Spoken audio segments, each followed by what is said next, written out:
Merci. Je m'appelle Bachir Tamsirnian, je suis professeur de littérature spécialisé dans le roman africain contemporain, à savoir le roman écrit à partir de 1960. Je travaille dans ce qu'on appelle la littérature des indépendances. Et le titre pour lequel je suis ici s'inscrit parfaitement dans ce cadre-là. J'ai essayé de voir comment pouvait-on comprendre la notion de déception et de désillusion politique des populations africaines sur un plan littéraire. Et je voulais d'abord prouver qu'il était possible de comprendre cette déception, cette désillusion à travers tout le continent, pas simplement d'un côté francophone ou anglophone. Et donc pour ce faire, il me fallait trouver dans la zone francophone et la zone anglophone deux textes importants qui permettent de dire que tous les Africains ont ressenti la déception, la désillusion des indépendances. Et c'est donc comme ça que mon choix s'est porté sur Amadou Kourouma, que nous considérons comme le premier écrivain qui a attiré l'attention des gens sur la déception politique du côté francophone. Et du côté anglophone, j'ai pensé à Gungi Wa Thiong'o, qui a écrit Pétales de sang. Et donc ces deux textes, je les considère comme les plus importants pour parler de la notion de déception des populations sur le plan africain.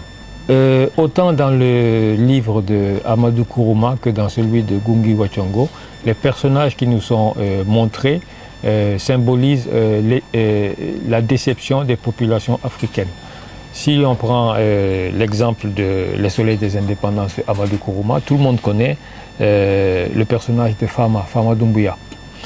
Fama Doumbouya est un homme qui a vraiment fait des efforts gigantesques pour aider le jeune État à avoir l'indépendance. Et qu'est-ce qui s'est passé quand l'indépendance a été obtenue? Il a été complètement oublié.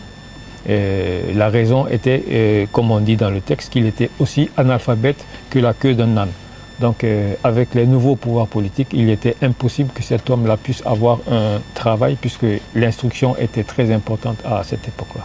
Donc il a fourni tous les efforts, mais à la fin du compte, il n'a récolté, comme le dit le texte, il n'a récolté que sa carte d'identité et la carte du parti unique. Ça, c'est pour le cas de Amadou Kourouma. Pour le cas de Gungi Wa Thiong'o, la situation est encore pire parce que vous savez que le Kenya était une colonie de peuplement, c'est-à-dire qu'il y avait une forte communauté anglaise, des Blancs qui étaient installés là-bas et qui avaient des terres qui s'étendaient sur des milliers et des milliers d'hectares. Il y a eu une guerre militaire, une guerre sanglante pour obtenir l'indépendance. Il y a des gens qui se sont battus, qui ont versé leur sang, qui ont donné tout.